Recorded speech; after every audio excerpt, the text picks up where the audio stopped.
How's it going, people? Welcome back to my channel. We got another Rumour roundup today.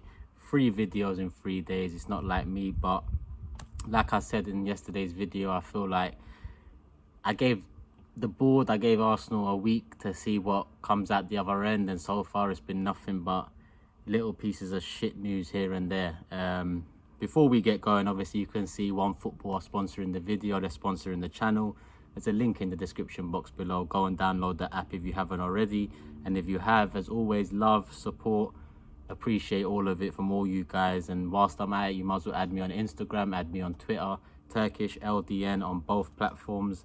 Keep up to date with me, more so on that than here on YouTube. I do need to get more active on this channel, but I do keep on promising you guys videos that do end up not coming. One of the comments stuck out to me from yesterday's or the live Q&A the other day that said, "What a disgrace, 1 week late." I didn't actually know people look forward to my videos like that. I can only apologize if you do. I appreciate the support, and I will try and keep to my promises moving forward. And yeah, a lot of people again asked me about my shirt yesterday. It was customized by a friend of mine on Instagram. You can find him at hardinthepaint.co.uk. That's hardinthepaint.co.uk. Follow him, DM him, tell him you saw the shirt on the video on YouTube. I'm sure he'll sort you out soon. And obviously with the new shirts, well, the new home shirts out already, and the away and third shirt coming around the corner, there'll be a lot of new interesting customizations going on from him, and I'm probably going to get another one of him this season, if I'm honest. And aside from that, we'll move on to the Rumour roundup, and we'll move on to the one and only Mesut Ozil. I've stayed away from discussing him for a little while now because I feel like what more needs to be said on my behalf. You lot all already know how I feel.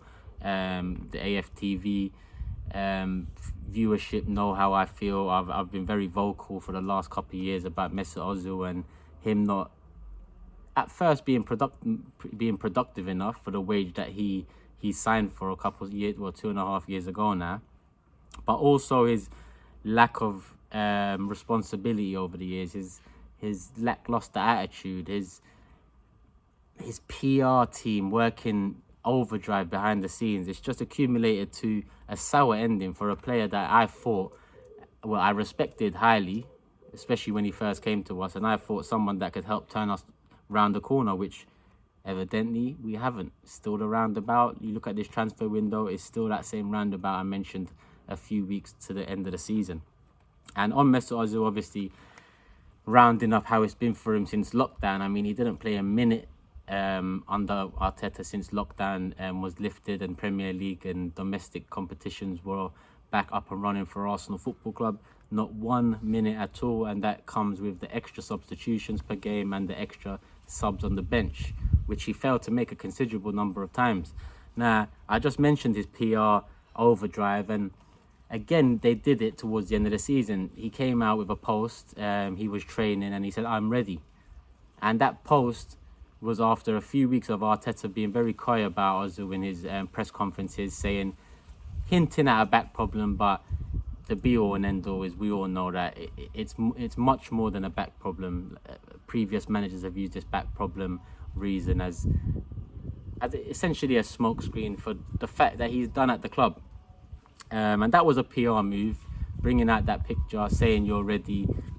Arteta was asked about that picture. Arteta was asked about him being ready, and Arteta brushed it off and said he'll still pick the team how he sees fit. Ozil didn't see a minute of football again. I look back at January last year, January 2019, when he was being left at the side by Emery, and he came out with that Bergkamp quote, you know, about falling in love with the club. His PR team overdrive. Even the way they handled the contract renewal situation, you can see the way Sanchez and his team and representatives handled it, and you can see the way Ozil and his handled it. At the same time, they're both getting paid off the back of it. You can't really say one worked better than the other. You might say Sanchez was getting more money over the years, but essentially United have more money to give, and Ozil's bled us dry for the last few years with that 350k a week, and I'll continue banging on about until he does leave. You know, even if he's not playing football next season, a lot of what we do in the transfer window now and a lot of the players we sign comes down to finances. and our finances are heavily impacted by situations like not being in Europe, especially Champions League, not spending the money right in previous seasons, and giving players too much money than they're worth. And at the top of that list is Mesut Ozil. And the FA Cup final, Ozil was in Turkey, just happy, living his life. It didn't seem like he cared about what was going on back home. And interestingly, over the last couple of days, I think it was Saturday or Sunday, he was spotted with the Istanbul Başakşehir boss. They're obviously the champions this season.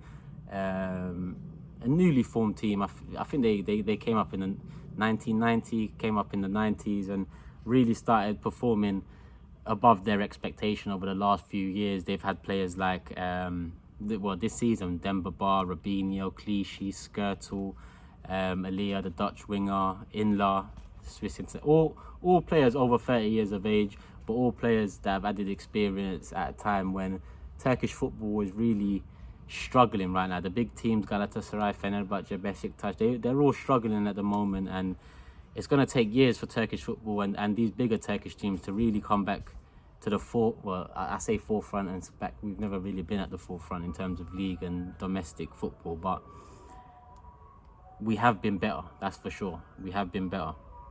And that's not only Fenerbahce, I mean the Turkish league in general. They've also had players like Adebayor over the years. Another one we're also familiar with. I'm sure they had someone else. I can't quite remember. They did have somebody else, but I can't quite remember who that was. But like I said, Ozil was spotted with the Istanbul Başakşehir boss. It was a mutual friend Instagram that posted a selfie with all three of them in it, tagged both of them. And Okan Buruk has stated he would be interested in Ozil, but again, as the Fenerbahce boss has stated, money would be an issue. Now, Başakşehir have just let Robinho go, and on Twitter, people are adding fuel to the fire by saying, oh, look, Robinho going frees up about 125,000 in wages. Robinho was not on 125k at Başakşehir. He was not. It was probably roughly on 60 to 70k. So I wouldn't pay no mind into that. I think, obviously, job done in terms of winning the title. And when you've got so many 30-plus-year-olds in the squad, and when I say 30-plus, there's 36-year-olds there, Inla's 36, 37, Bars touching 35, Robinho 36, or however old Robinho is, Clichy, come on, man. All old guys, but like I said, wages would be an issue for any Ozil move over there. Would I be up for paying half his wages moving forward? Yeah, I'd be up for anything that gets him at the club sooner rather than later. And the only reason I say that is because I would love nothing more, because he's played a game with us, Arsenal Football Club, and us Arsenal fans. He's played a game with us for the last couple of years, and I'd love nothing more than to just keep him for his final year and do exactly what Arteta did after lockdown, and that banish him. Yeah, I'd love for us to do that, but at the same time, he'd probably love it too. And we know what's going to come up in the media throughout the season is questions about Mesut Ozil. If we don't score in one game or don't create enough chances, it's going to be, but you've got Mesut Ozil on the bench. Like, Mesut Ozil is that Mesut Ozil of 5 years ago still. Like, this media and journalists, they like to feed off bullshit, because Ozil ain't fixing nothing at this club right now. He ain't fixing nothing at any club right now apart from commercial revenue. That's why Asia, America, Turkey, it makes sense right now, because commercially those leagues are not at the level that England, La Liga, Serie A are at, even the German league, for example. So it makes sense. And the only thing that is in the back of my mind is his agent, what was his name, Dr. Erkut Sot or something like that. End of July, he said something about he doesn't think there'll be a change in the case of Mesut Ozil. He said he has a contract. There is no chance of Ozil leaving this season, but there's a 90% chance of him leaving in 2021. Now, I don't know what that 90% is, because if that 90% means that it's 10% chance he'll leave this season, I get that. This summer, I get that. But if it's 90%, he might stay next season, 10% he might sign. There is no contract coming Mesut Ozil's way. There isn't. So I don't know what he... Wishful thinking at best. Wishful thinking at the very best. But that's probably enough. I've banged on about Mesut Ozil for a good 5, 6, 7 minutes now. You already know how I feel. It's unlikely he will leave this summer. Ideally, he would, but it seems like he's just taking the piss, and at the same time, it seems like we're going to have another season where the media are constantly asking about Mesut Ozil, and not only pissing Arteta off, but pissing me, and I know a lot of fans that think like me, off too. More breaking news yesterday. Well, I say breaking news, but it looks a pretty much certainty right now with Willian. He posted a farewell message to Chelsea on his social media channels, Instagram and Twitter. It was a heartfelt message talking about his time there, about making the right decision, joining them, the trophies he won, and the development they helped him give with the platform they gave him. He talked about giving his all till the very last ball was kicked, and you could see that with Willian. You know, you could see he cared a lot about he cares a lot about Chelsea, and you can see he really did try towards the end of the season. Whether that was trying for a move, like a lot of players do towards the end of their contract, or whether it was really trying to help Chelsea get to top 4, get back into Champions League before he does go. In the end, he killed 2 birds with 1 stone with his performances. So, as a professional, I rate him. As a player, I've rated him. As a signing, I don't rate it at all. Wherever this guy is, Fabrizio Romano, his name's often linked with breaking news and inside knowledge. He is probably one of the more reliable ones from what I've seen, but at the same time, who knows what's going on. But he did say yesterday on Twitter, the last details and paperwork time between Willian and Arsenal. He's going to join the Gunners this week. And it does seem likely. Like I said, it pretty much looks bang on that Willian will become an Arsenal player. And we're going to see how it turns out. We're going to see whether I'm right or we're going to see whether I'm wrong. By that, I mean we're going to see whether he's come here for a comfy time, whether he's come here just to continue his life in London and not have a full upheaval, because obviously moving clubs after you've been here for how long, 6-7 years, moving another country when your family's set, it's not easy. It's not easy at all. I think that's what Cech did. He used us for that exact reason, to stay in London till his time was up and then re-sign for Chelsea like he did. And I wouldn't be surprised if Willian is doing the same, not necessarily to re-sign to Chelsea as a coach, but get a few more years under his belt in London, help his family. I'm not sure if he's got kids and whatnot, but help his family enjoy and grow and develop a bit more over here. Hopefully, potentially being a bit more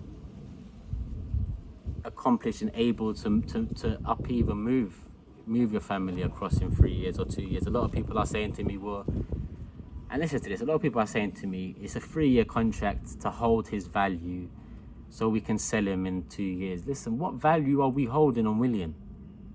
What value are we holding on Willian? I was surprised Barca came in with a 30 million offer last summer for a 30-year-old Willian. I was very surprised. 30 million. You won't get that now for Willian.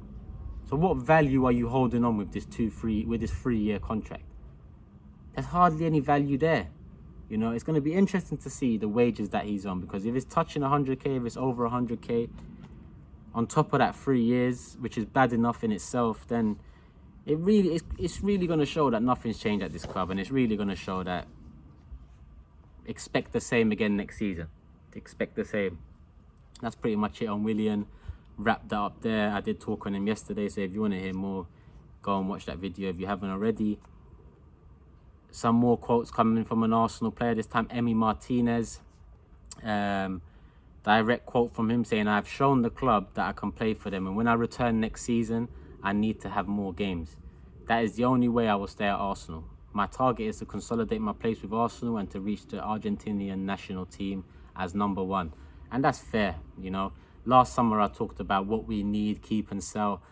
Last summer I did say potentially sell Martinez, because I do see someone with drive and ambition there. I see someone that wants first team football. I see someone that's come to an age, if he hadn't already, that deserves first team football. Now it's become an even more difficult situation for Arsenal, considering his performances since Leno was injured. I was asked on the Q&A how I felt, who I would sell if I had to make the choice.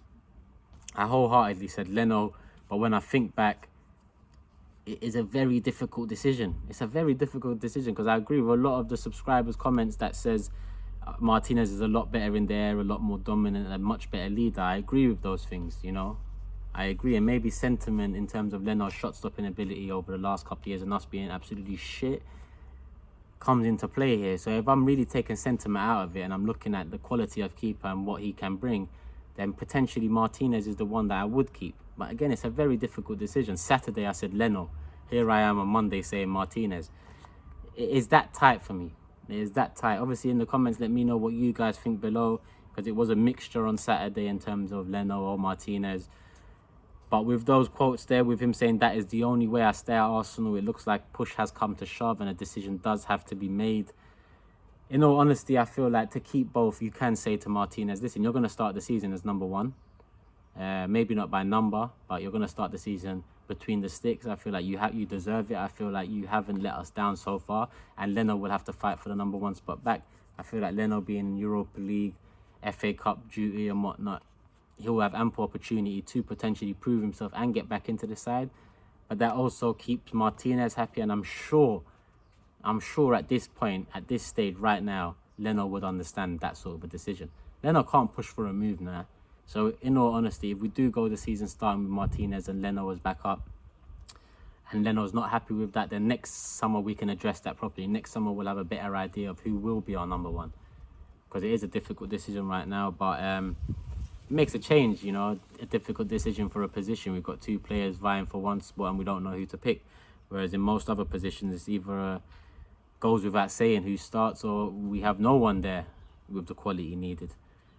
And that was pretty much going to be it for this Rumour roundup. But Zaha adding fuel to the fire again yesterday on his, well, it wasn't his Instagram, but someone's Instagram video. Zaha on holiday in a club. In the background, it had Zaha to Arsenal projected on some sort of a banner in red lights. Behind him, Zaha turns around, points at it, laughs, dances. He plays along. Obviously, adding fuel to the fire. You can see all over the Twitter, all over Instagram, Crystal Palace fans have had enough now. Similar to Zaha, looks like he's had enough of Crystal Palace. I feel like it's a very immature thing to do. A lot of our fans are gassed for it. A lot of our fans are feeding off it. But he knew that would happen. In my opinion, it's not the right way to go about it, especially considering you just signed a new contract 2 years ago. If you really wanted to leave, you could have ran that down. But I'm sure the idea of a bit more money from Crystal Palace sweetened him at the time. But now he's regretting it. You know, but you just can't work like that. At the end of the day, Palace gave you to Man United at a time when it looked like you deserved that step up. It didn't work out for you and they took you back. Now, in essence, you're taking the piss again. Would I like Zaha at the side? Yes. Don't get twisted. I'd take Zaha over Willian all day. I'm not saying Zaha's been the better player over the Premier League era, because Willian has, in my opinion. But right now, Zaha is in a much better position all round to be productive for this side, to add something to the side.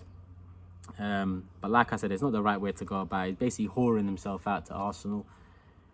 And it's strange because you don't often get players whoring themselves out to our club, especially in the position we're in now. But that's what it seems like he's doing. He seems very adamant he wants to move, and apparently the price tag is 40 million this summer. If you guys remember, last year it was 80 mil Palace wanted, or reportedly wanted, and hence why the move didn't materialise. Now apparently it's 40 mil. I think Palace have had enough. I think Zaha will get a move this summer, but I'm just not sure it's going to be to Arsenal Football Club. I feel like Arteta's a manager that can see the problems on hand, can see that it's not attack that we need to fix right now, can see that centrally we have a major issue, and that's across from attack to defence and central midfield. So I just don't see the Zaha move happening. I just don't see it, especially Willian round the corner. That adds some more depth there. I think on the wings with Saka, Martinelli, Willian, Nelson, Pepe, you've got enough firepower there. Even if Oba stays on the wing, that's another player added. But I do see potentially Oba going up front next season if those Lacazette rumours are to be believed. And if you haven't heard my opinion on the Lacazette rumours, or the Coutinho rumours, make sure you watch my video from yesterday, Rumour roundup from yesterday, and let me know what you think in the comments. Continue liking, sharing, subscribing, doing all of that stuff, people. Until the next time, until some of the rumours build up again, I am out. Love you.